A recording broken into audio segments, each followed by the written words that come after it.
Kalau Pak Bambang Sadono kalau dari Suara Merdeka pulang dari Suara Merdeka itu jam 2 kadang-kadang ngecek ke teman-teman loper koran, ngecek kadang-kadang. Tapi kadang ya jam 4 pagi, kadang ya jam 2 malam. Nah, akhirnya saya jam setengah 4 pagi itu ke sana, Mas.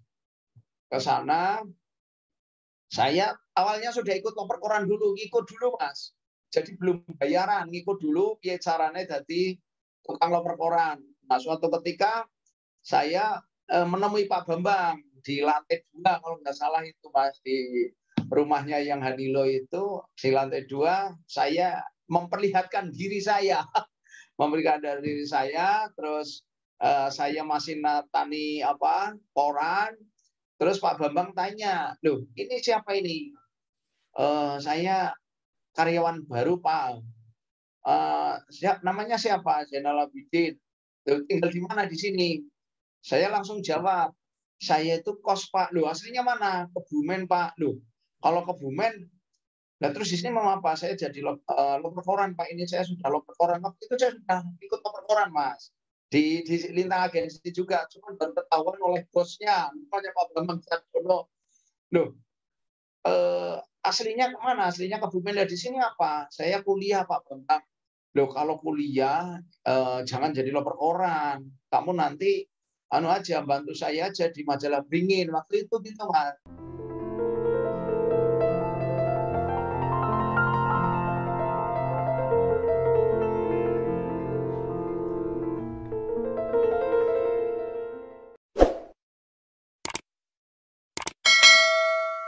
Bu, pinjam mobil. Boleh, tapi nanti anterin ibu arisan dulu sama isin pulsa. Transferin buat bayar arisan, terus nanti ambilin cash juga. Pinjam mobil sekali, nantinya banyak. Makanya perbanyak transaksi, kumpulkan poin, lalu tukar dengan kupon undian di BNI Mobile Banking dan menangkan hadiahnya. Gak pakai nanti.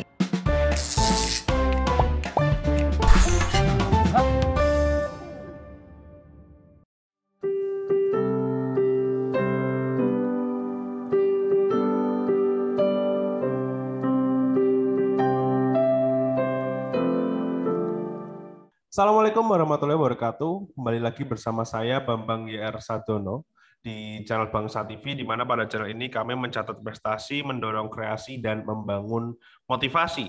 Pada hari ini kami kedatangan tamu yang sangat spesial, yaitu Bapak Zainal Abidin Petir, SPD SHMH, Komisioner Komisi Informasi Jateng, yang juga pembina ITMI, Ikatan Tunanetra Muslim Indonesia, yang sekarang sedang menempuh kuliah S3 di PDIH Unisula, yang berarti memang ini tamu yang sangat luar biasa ya, memang karena pada hari ini juga kami akan membahas sejarah kehidupan Pak Bambang Sadono, di mana Pak Zainal di sini juga pernah bekerja sama dengan Pak Bambang di masa lalu seperti itu.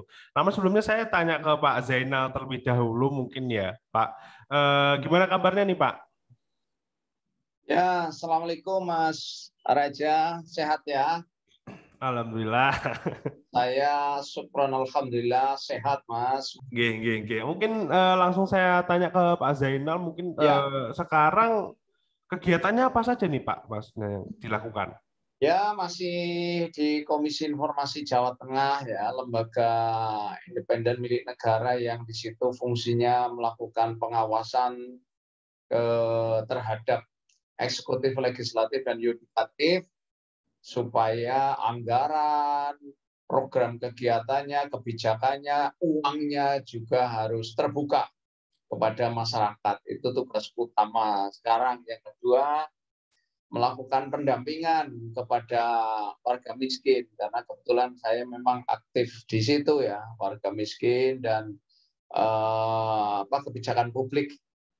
Termasuk di sini lagi sibuk-sibuknya ini melakukan advokasi ke pedagang pasar Johar. Kebetulan Zainal Petir itu juga menjadi ketua bidang advokasi hukumnya PPJP, Paguyuban Pedagang dan Jasa Pasar Tradisional atau Pasar Rakyat. Sekarang namanya Pasar Rakyat, Mas. Di Kota Semarang itu ada 52 pasar rakyat. Nah, saya ketua bidang advokasi hukumnya supaya pedagang itu terlindungi, pedagang rakyat, pasar rakyat itu terakomodir keinginannya. Tentunya pemerintah harus mendengarkan suara pedagang pasar rakyat. Nah, ini saya yang mengawal itu, Mas. Mungkin maksudnya kan biar jelas hak dan kewajibannya di mata hukum Oh seperti itu. iya, kalau pedagang haknya juga ada, kewajibannya aja. Kalau pasar tradisional atau pasar rakyat di Kota Semarang, kebetulan pasarnya itu semua difasilitasi dari pemerintah Kota Semarang, sehingga ada kewajiban dari pedagang untuk membayar retribusi, bukan sewa. Begitu. Dan haknya yang mendapatkan fasilitas lapak, kios atau los itu secara gratis. Itu haknya, kan gitu, Mas. Jadi termasuk di situ bagaimana supaya pemerintah Kota Semarang memberikan jaminan pedagang itu bisa berjualan dengan nyaman, aman, dan tentu bisa laris, kan gitu. Kalau misalnya tempatnya jelek, itu kan pedagang jadi tidak nyaman. Juga pembeli juga kan males. Nah, ini menjadi kewajiban pemerintah, kan itu. Oke. Berarti memang ini informasi yang sangat penting ya. Maksudnya mungkin ini bisa yang menonton di rumah mungkin bisa disebarkan juga. Jadi memang biar tahu juga itu kedepannya bagaimana sih ini pasar rakyat tadi seperti yang dijelaskan oleh Pak Zainal. Namun mungkin kita ganti topik nih Pak Zainal. Ini kan ini menjelang ulang tahun Pak Bambang Sadono ya yang ke-65 ini tanggal 30 Januari sudah 65 sudah cukup tua kalau di mata saya. Nah, mungkin saya mau kembali lagi nih Pak ketika pertama kali Pak Zainal bertemu dengan Pak Bambang itu ceritanya bagaimana sih Pak? Mulai kenalnya itu kapan sih? Saya itu 89 sudah mulai mengenal Pak Bambang Sadono. Dulu Pak Bambang Sadono itu sudah Wapimret Suara Merdeka belum ya, 89 ya. Kayaknya sudah masuk jajaran orang penting di Suara Merdeka. Orang terbesar di Jawa Tengah waktu itu.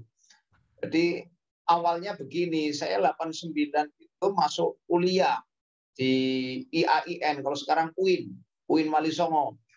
Nah, Agustus saya masuk kuliah, Desember bapak saya, Desember awal bapak saya meninggal dunia. Akhirnya apa? Karena saya adiknya 7, saya maka awalnya kan biaya keseluruhan kuliah itu oleh orang tua saya. Karena saya disuruh kuliah di IAIN supaya jadi kiai, supaya agamanya kuat, kan gitu, dari desa Kebumen masuk ke Semarang.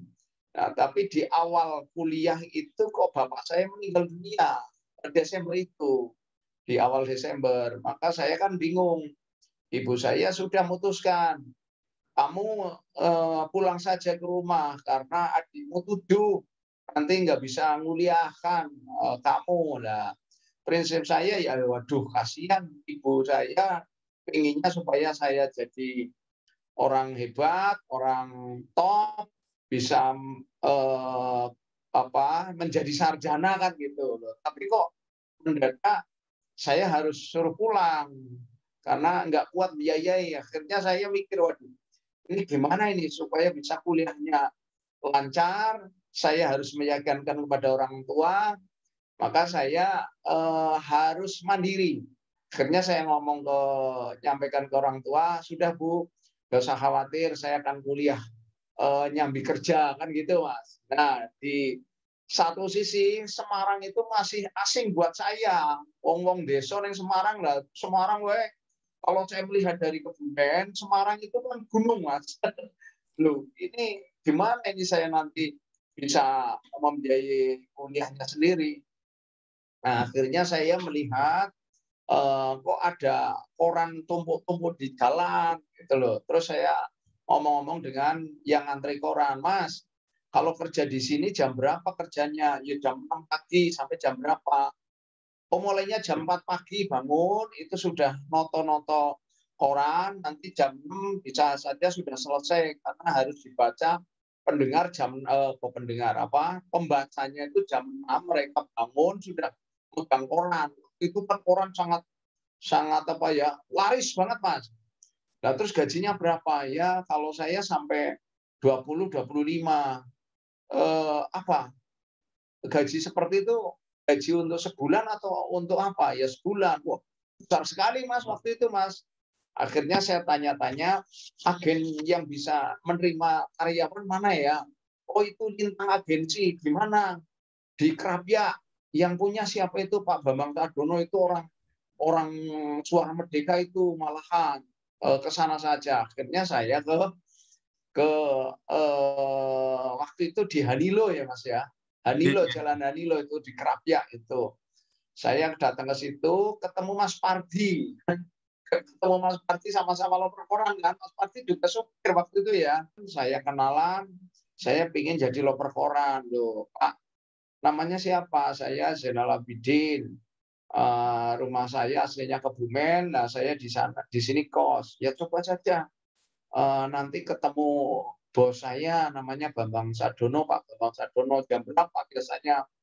Kalau Pak Bambang Sadono kalau dari Suara Merdeka pulang dari Suara Merdeka itu jam 2 kadang-kadang ngecek ke teman-teman loper koran, ngecek kadang-kadang, tapi kadang ya jam 4 pagi, kadang jam 2 malam. Nah, akhirnya saya jam setengah 4 pagi itu ke sana Mas. Ke sana saya awalnya sudah ikut loper koran dulu, ngikut dulu Mas. Jadi belum bayaran, ngikut dulu piye carane dadi tukang loper koran. Nah, suatu ketika saya menemui Pak Bambang di lantai 2 kalau nggak salah itu Mas, di rumahnya yang Hanilo itu di lantai 2. Saya memperlihatkan diri saya, memperlihatkan diri saya, terus saya masih natani koran. Terus Pak Bambang tanya, loh ini siapa ini? Saya karyawan baru Pak. Namanya siapa? Zainal Abidin. Tinggal di mana di sini? Saya langsung jawab, saya itu kos Pak. Loh aslinya mana? Kebumen Pak. Loh kalau Kebumen, nah terus di sini mau apa? Saya jadi loper koran Pak. Ini saya sudah loper koran. Waktu itu saya sudah ikut loper koran Mas. Di Lintang Agensi juga, cuma baru ketahuan oleh bosnya, namanya Pak Bambang Sadono. Loh, aslinya kemana? Aslinya Kebumen. Di sini apa? Saya kuliah Pak Bambang.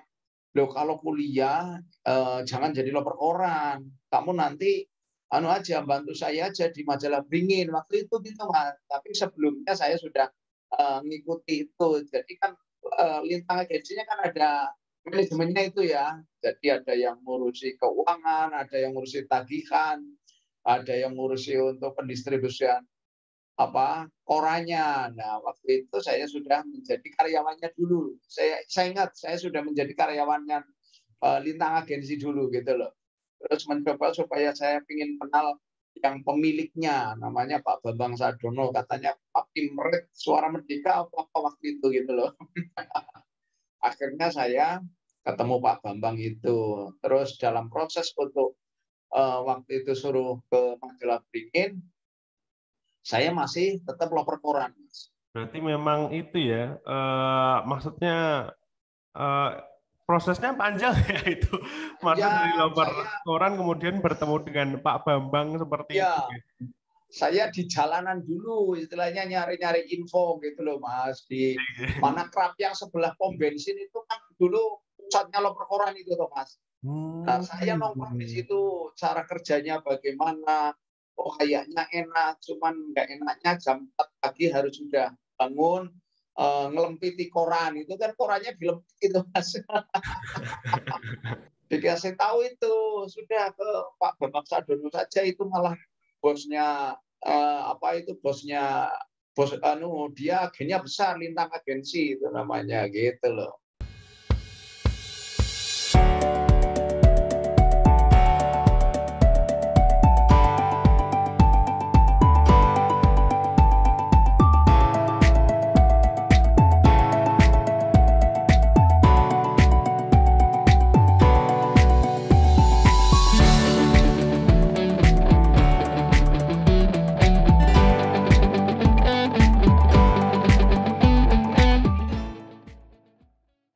Nah, kemudian kan itu tadi juga sudah disinggung ya, Masnya kan setelah dari Lintang Agensi itu kan disuruh Pak Bambang untuk ke itu ya ke majalah Beringin, karya kita sama Kecita Alma Mater ya Pak itu. Oh ya, jadi sejarahnya begini.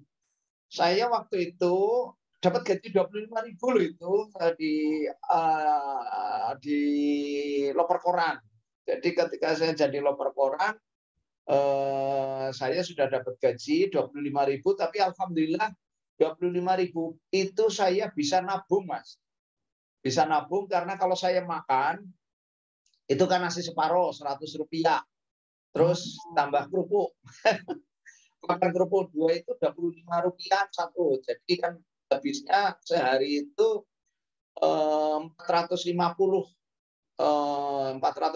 saja. Jadi kalau dihitung sebulan berarti kan 450 kali 30 ya sekitar 15.000 lah. Saya masih bisa nabung 10.000, Mas, dari hasil loper koran. Setiap jam 4 pagi sampai jam 6, kadang-kadang sampai jam 7 gitu. Nah, cuman akhirnya kan saya kuliah di Yayan nggak selesai itu.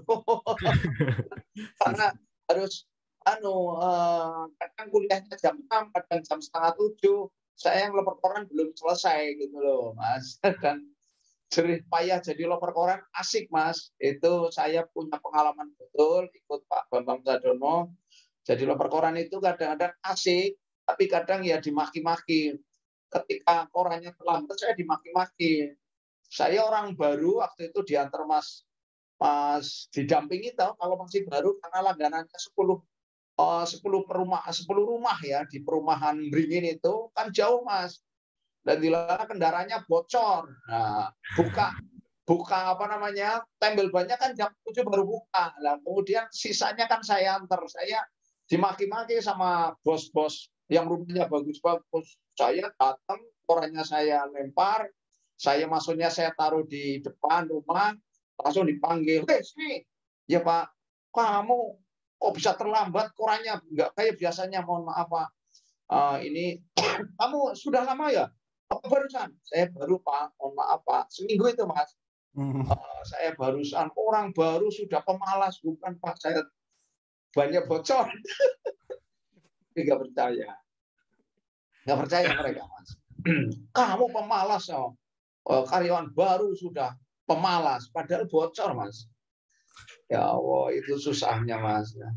Kalau enggak ya di situ ngantar koran digenggungi anjing itu, Mas. Digenggungi anjing. Waduh ya, kosong lah sebetulnya waktu itu. Tapi demi untuk membiayai kuliah saya tetap menjalankan loper koran sampai beberapa bulan. Nah, setelah beberapa bulan tadi Pak Bambang itu nawarin, udahlah kamu kalau mahasiswa eman-eman, kamu loper koran. Anak SD kan bisa jadi loper koran.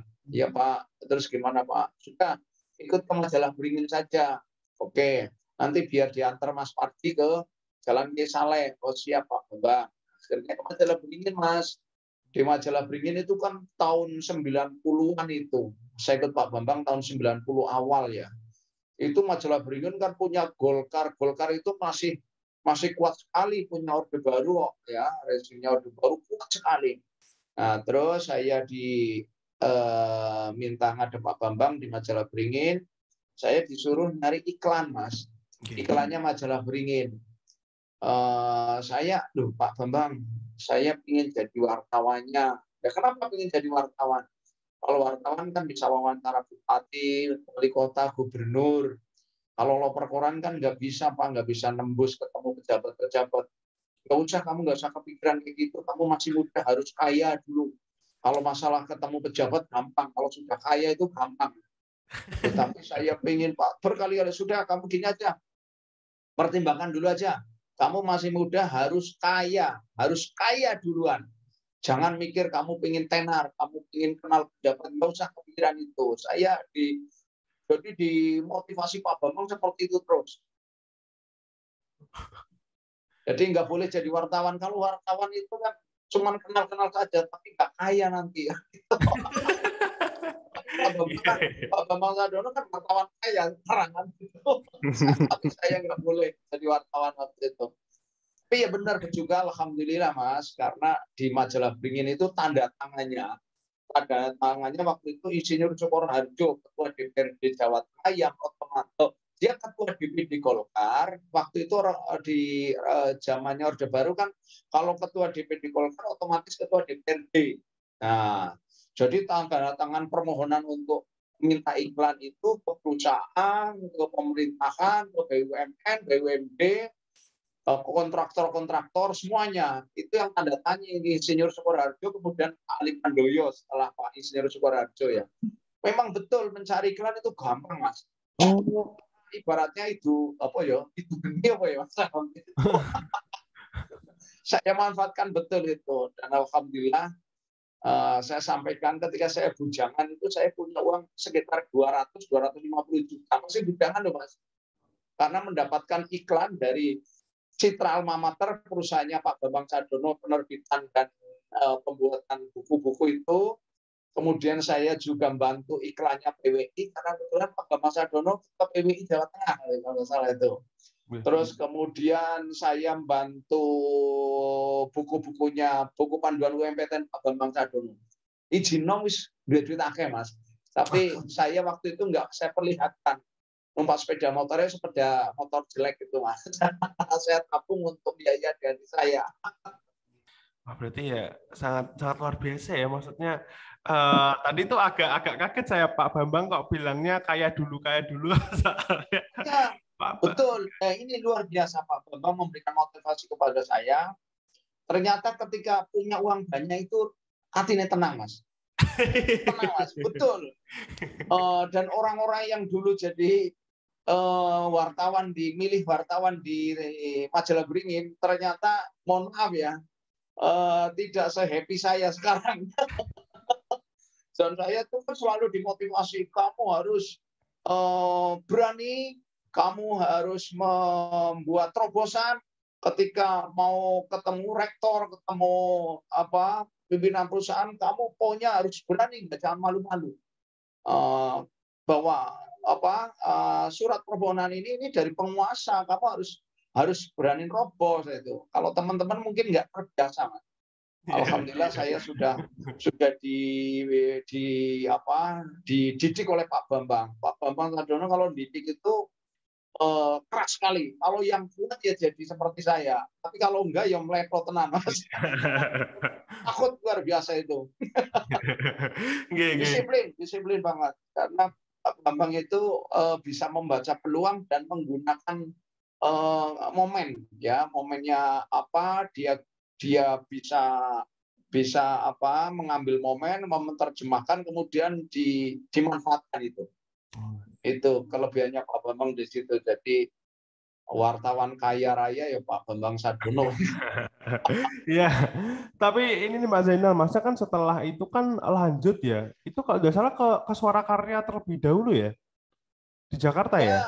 Jadi begini Mas, saya ikut Pak Bambang itu lama, sejak 89, terus kemudian 90 saya masih ikut Pak Bambang. Di tahun 90 sampai 90-an ya. Tahun itu kalau Suara Karya kan 2000-an. Jadi tahun 90-an itu masa kejayaan saya.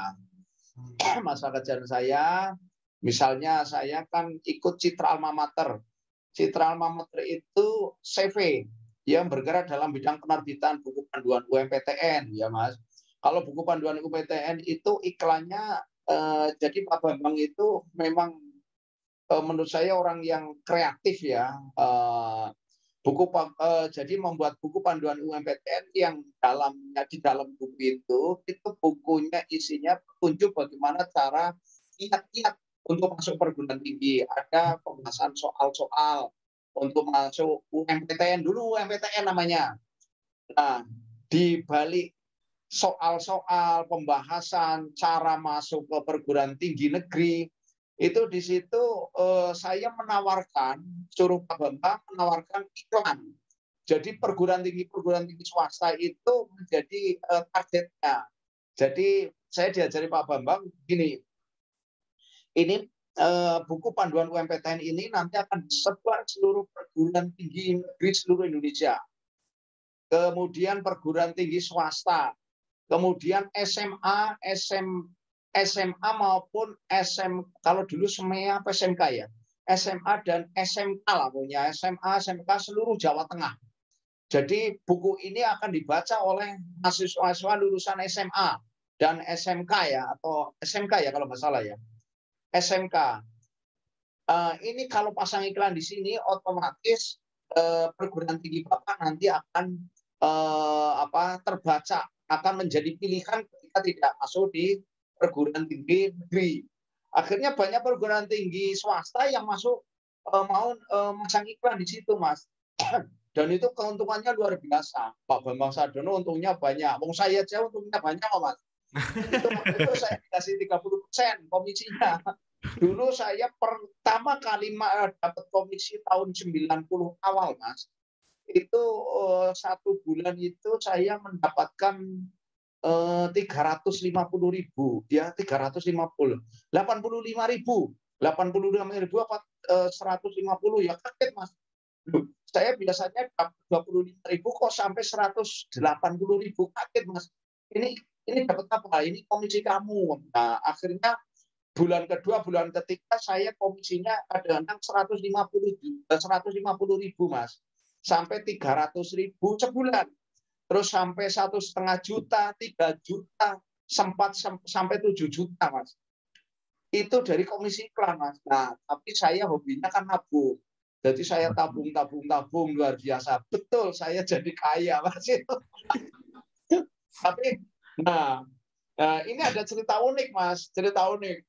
Kalau setiap 3 hari sekali, kalau nggak salah ya, setiap 3 hari sekali kan rapat karyawan di Jangli. Pak Bambang Sarjono kan dulu punya kantor di Jangli, Citra Alma Mater. Setiap 3 hari rapat evaluasi. Ya, rapat evaluasi, nanyakan kamu progresnya apa saja yang sudah dilaksanakan. Kalau saya bagian iklan, kan ada yang bagian wawancara. Kalau saya khusus bagian iklan, ditanya, ayo, Zainal, apa progresnya? Apa yang sudah dilakukan? Saya sudah mengajukan permohonan untuk pemasangan iklan di perguruan tinggi swasta ini atau perguruan tinggi negeri. Itu kemudian saya juga sudah ke perusahaan ini. Bagaimana prosesnya? Insya Allah minggu depan itu saya suruh menemui wakil, kalau dulu bukan wakil rektor ya, pembantu rektor. Saya suruh menemui bagian humasnya kan gitu. Jadi saya atur dulu, Mas. Nah, terus minggu depan ditanya gimana ini, ada perkembangannya gimana? Pak Bambang, insya Allah. Jadi saya memberikan harapan ke Pak Bambang. Kalau nggak ada harapannya mesti dimarahi, betul, Mas. Bahkan itu banyak teman-teman ketika Pak Bambang Sarjono datang dari Suara Merdeka toh. Dia Pak Bambang di Suara Merdeka, setelah dari Suara Merdeka siang kadang-kadang mampir ke kantor. Anak-anak lagi pada makan, kalau Pak Bambang datang pada ngumpet, Mas, takut ditanyakan pekerjaannya, hasilnya seperti apa. Tapi saya nggak takut, Mas, karena mungkin saya termasuk orang cerdas kayaknya. Jadi misalnya, Mas, saya minggu itu dapat iklan 2, Mas. Misalnya ada perusahaan kontraktor yang pasang misalnya, itu contohnya kontraktor yang banyak masang itu waktu ada Hutama Karya misalnya, saya dapat Hutama Karya misalnya sama perusahaan apa ya, 2 misalnya ya, Mas ya. Saya minggu itu saya laporkan 1 tok, Mas. Saya laporkan yang 1, saya simpan minggu depan supaya tidak dimarahi Pak Bambang gitu. Kalau setiap minggu nggak ada hasilnya, Pak Bambang itu memang disiplin banget, harus menghasilkan gitu loh. Misalnya hari ini apa? Zainal, saya dapat iklan, Pak. Dari mana? Dari Hutama Karya. Ya sudah, kalau sudah ada hasilnya Pak Bambang tak marah. Senyum-senyum, wah aduh tenang, ayam banget. Kalau lainnya itu seperti itu. Dan kecerdasan saya nggak saya sampaikan ke teman-teman. Nah, baru minggu depan ada lagi, walaupun minggu depan saya nggak dapat iklan. Misalnya saya laporannya biasanya setelah 2 minggu kok nggak ada kemajuan, Pak Bambang pasti akan marahnya itu bukan marah dia marah ya, tapi kenapa Anda kerja kok tidak menghasilkan, tidak ada perkembangan, itu yang ditekankan oleh Pak Bambang. Jadi setiap pekerjaan harus ada hasilnya, harus ada perencanaannya, harus matang kan gitu Mas. Jadi rata-rata saya setiap dua minggu baru saya laporkan. Padahal itu kan kalau pemasangan iklan itu begini modelnya, misalnya penerbitannya ini akan diterbitkan bulan Februari ya Mas ya. Kalau masih Januari sampai pertengahan kan masih aman gitu loh. Nanti Januari akhir baru saya laporkan untuk terbit bulan Februari. Itu kan ada mingguannya juga Pak Bambang bikin tabloid mingguan itu waktu itu. Kan jadi ayem Mas. Jadi biar saya tidak kena marah oleh Pak Bambang. Jadi iklan yang sebetulnya sudah ada persetujuan mau masang, saya simpen dulu Mas. Jadi Zainal Petir itu jarang dimarahi oleh Pak Bambang karena punya strategi. Mas, dalam 1 minggu saya punya dapat 3 iklan Mas. Saya laporkan ke Pak Bambang senang. Tapi minggu ke depan saya nggak dapat iklan, Pak Bambang pasti akan marah. Makanya saya atur. Bahasanya saya cerit-cerit apa Mas Raja? Bagi-bagi ya. Tak bagi-bagi sehingga dalam 1 bulan saya paling kena marah sekali lah gitu. Kalau setiap minggu 2 kali kena marah. Nah itu loh. Ini strategi saya. Teman-teman nggak punya strategi seperti itu Mas. Tapi ya itulah karena Pak Bambang ingin kamu kalau bekerja jangan hanya capek, tapi harus menghasilkan dan bahasanya kudu titis Mas. Kamu kemana? Ini sudah tahapan apa? Sudah tahapan ini kamu kok mandek di sini, berarti nggak ada kemajuan. Nah itu loh Pak Bambang seperti itu ngarahannya Mas. Berarti memang itu ya dituntut untuk produktif seperti itu produktif. Nek tak seneni ojo langsung melayu. Kadang ada yang diarahin itu keluar.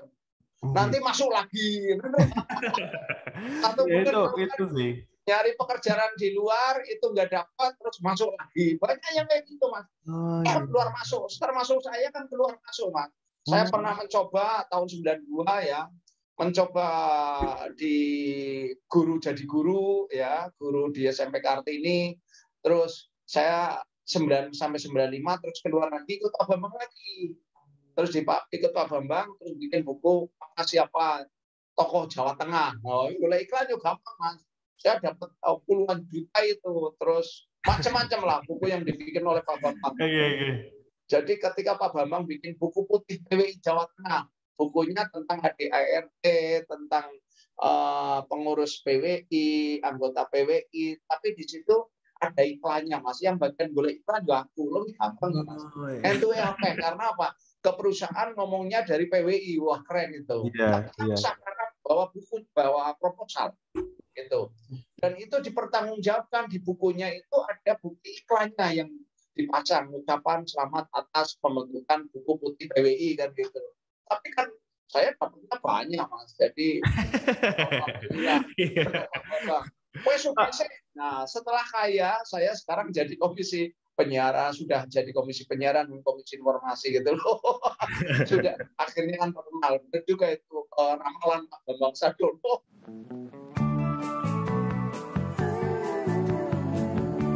Soal KPR dan punya rumah, dari dulu cuma ada satu nama, satu bank yang megang banget. Sekarang, A sampai Z-nya serba digital buat kita. Cukup satu website untuk mulai cari hunian yang oke.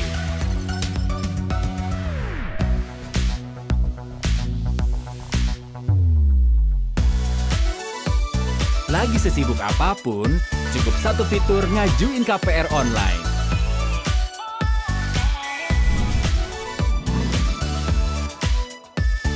Sampai satu aplikasi biar gampang bayar biaya rutin. Kini, semua ada di jarimu. Satu nama dengan pengalaman 45 tahun memimpin segmen KPR. KPR, pasti BTN. Tapi memang metodenya terasa sampai sekarang sih Pak Bambang. Memang maksudnya dalam ngajarin saya juga seperti itu agak keras tapi ya. Ya, Memang harus Mas. diambil pengalamannya seperti itu. Ya, kalau itu Pak Bambang itu memang kalau menerpa orang istilahnya apa ya? Ya kayak mutiara, koyo besi itu kan di apa ya nek dibakar ya apa Mas? Besi pingin besi mau jadi mau jadi gobang, mau jadi apa namanya celurit, mau jadi pedang itu kan dibakar sampai panas Mas. Ya toh, lah saya itunya istilahnya diterpa apa istilah ini? Dilebur mungkin Pak, dilebur. Ya pokoknya ya seperti itu Pak Bambang itu memang membentuk orang seperti itu Mas. Jadi hasilnya betul-betul jadi orang kuat. Kalau mau memahami orang ya terus melayu di ujung balik meneh. Saya berkali-kali keluar masuk itu Pak Bambang seperti itu. Saya kalau nggak salah 4 kali keluar masuk keluar dari Pak Bambang terus masuk lagi, keluar Pak Bambang masuk lagi. Gitu Mas. Ya. Oke.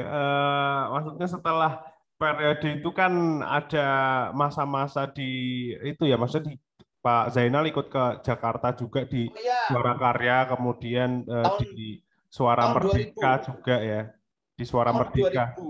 2000. Mulai tahun 2000 saya dicap Pak Bambang Sadono, saya baru nikah Mas. Oh iya. Ya walaupun tabungannya banyak, tapi kan saya waktu nikah dengan mertua saya kan mertua orang berada ya waktu itu ya pernah jadi Sekum Poni Jawa Tengah, dosen UNES juga. Tapi saya tidak pernah menggunakan fasilitas itu. Saya dijak Pak Bambang Sadono ikut ke Jakarta. Saya tanya dulu Pak Bambang ada pekerjaan ya Pak Bambang.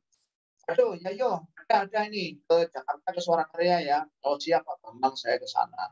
Karena juga saya sebetulnya di bagian iklan, Mas. Tapi golek iklan di Jakarta susahnya setengah mati. Apalagi Suara Karya itu korannya terkenal korannya Golkar waktu itu setelah reformasi kan. Iya, ya mulai. Enggak laku, tapi dipegang Pak Bambang Sadono. Saya sampai mau gila-gilaan itu. Karena apa? Hanya BUMN yang masang iklan di kuping. Kuping itu pojoknya koran. Koran itu kan ada halaman atas itu toh. Yeah. Itu di pojok itu laku itu. Pak Bambang itu iklannya sampai setiap hari itu ada berbulan-bulan Mas. Jadi Pak Bambang sebagai pimretnya Suara Karya gajinya nggak seberapa, tapi dari komisi iklannya yang banyak itu Pak Bambang. Oh iya. Luar biasa. Jadi pintar membaca peluang dan kemudian memanfaatkan peluang itu Mas. Dan piye caranya kita jadi duit. Dan itu halal banget, halal itu loh. Yeah. Halal. Apapun bisa jadi uang oleh Pak Bambang Sadono. Iya. Banyak peluang, tapi saya kok susah sekali ya. Yeah. Susah sekali gitu loh. Jadi di Suara Karya, setelah di Suara Karya saya pulang Mas. Belum ada 1 tahun karena saya nggak perasaan. Saya punya anak kecil, ingat anak kecil anak saya baru pertama sih. Terus saya malam-malam nangis ke Pak Bambang bikin pulang Mas. Kenapa? Saya ingat anak saya Pak Bambang, saya harus kembali ke Semarang.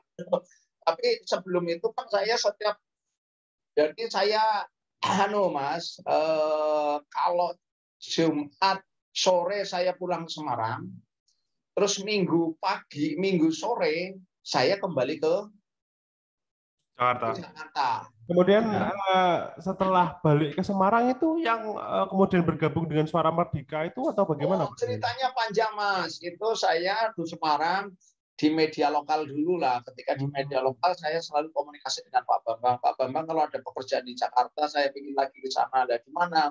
Saya pinginnya di Metro TV atau TV apalah. Nah, suatu ketika ada lowongan juga di Jakarta Metro TV. Saya ikut tes, tapi belum ada kabar-kabar. Saya sering telepon Pak Bambang gimana hasil dari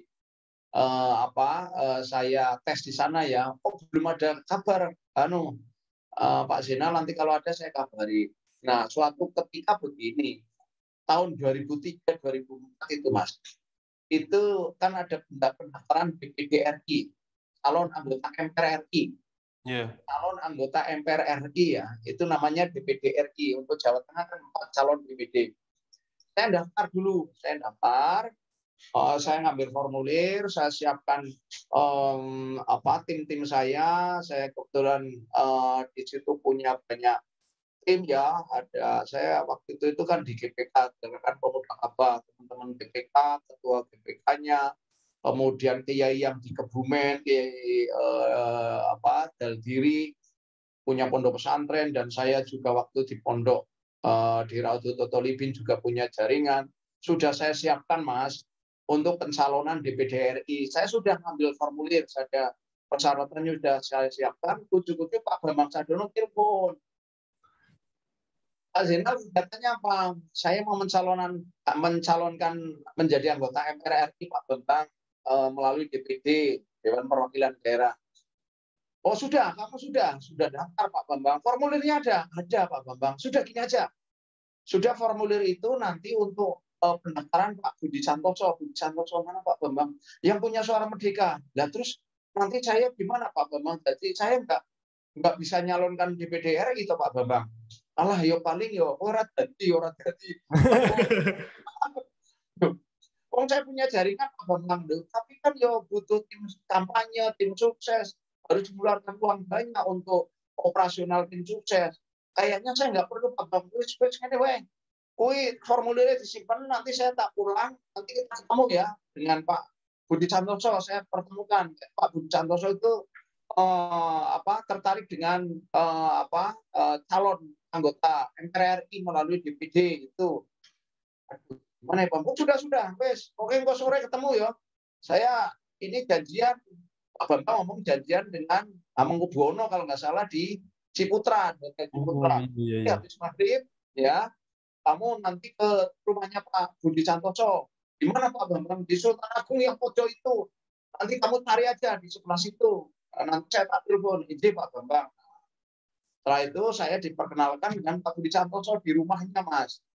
Terus di situ Pak Budi Santoso undang Pak Kukri, memperkenalkan. Saya diperkenalkan ini Zainal Abidin. Kalau belum Zainal Abidin ini mau punya formulir yang nantinya mau dipakai oleh Pak Budi Santoso gitu oleh Pak Bambang, kenalkan. Nah terus ya sudah. Formulirnya saya kasih terus pagi-paginya oleh Pak Budi Santoso saya ditelepon, suruh ke kantor, suruh bantu Mas untuk persyaratannya itu kan menyerahkan formulir 5.000 Mas, KTP. Saya di kantornya kan waktu itu belum di Pandanaran 30 belum tingkat seperti ini, masih tingkat 2 ya. Saya di situ bantu suruh bantu segalanya. Terus saya ngomong Pak Bambang, nanti kalau Pak Budi Santoso jadi gimana ya Pak Bambang? Saya harus bagaimana Pak Bambang? Wes, Pak Zainal nggak usah minta apapun ke Pak Budi, itu urusan saya nanti. Nah saya kan pengen di Suara Merdeka juga Pak Bambang, suara juga nanti jaluk ke Pak Budi. Urusanku, pokoknya nanti yang ngomong saya kan gitu. Betul. Ketika ada kampanye saya dijak ikut, terus kemudian jaringan-jaringan saya juga saya sampaikan ke timnya Pak Budi Santoso, saya sampaikan ke Pak Budi Santoso, terus akhirnya Pak Budi itu mulai diumumkan jadi Mas 4 besar ya. Nah setelah itu Pak Budi Santoso telepon saya. Assalamualaikum. Waalaikumsalam, Ji, Bapak. Kalian sinten nggih? Budi Santoso. Nyun sewu Pak Budi Santoso Suara Merdeka nggih. Yo. Bener. Ji pripun Pak Budi?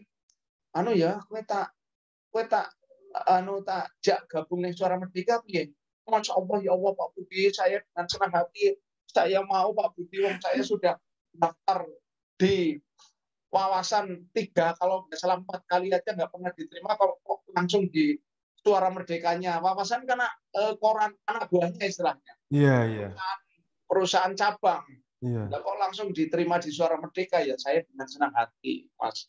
Ternyata itu Pak Bambang Sadono itu pernah ditanya Pak Budi, Zainal ki naik dikai apa ya? apa dikai duit apa-apa nggak usah Pak dikasih suruh gabung saja ke Suara Merdeka. Ngono ceritanya Mas. Jadi saya daftar di Wawasan berkali-kali aja nggak diterima. Di Suara Merdeka hanya ditawari token melebu Mas. Itu karena karena Pak Bambang Sadono itu gitu loh Mas. Dulu saya dipertemukan, formulir saya diminta oleh Pak Bambang Sadono untuk diserahkan ke Pak Budi Santoso gitu loh Mas. Ceritanya ngono di songkok bicara. Iya. Padahal pada saat itu kan maksudnya Suara Merdeka pada saat itu sangat itu ya, maksudnya di Jawa Tengah itu banget orang terbesar Mas. Ya. Alhamdulillah saya masuk tanpa ngelamar istilahnya. Langsung saya oleh Pak dikenalkan ke Pak Kukrit, saya disuruh kirimkan kurikulum vitae, jadi orang usah ngelamar. Boleh ngelamar orang komponen Wawasan. Anak kandungnya Suara Merdeka ya, di induknya malah langsung ditompo. Itu kan jalan Allah melalui wasilah manusia, melalui Pak Bambang Sadono itu. Alhamdulillah. Kemudian kan setelah itu kan seperti sekarang ini Pak Zainal mulai aktif di itu ya, Komisi Penyiaran Indonesia di KPID ya, Jawa Tengah.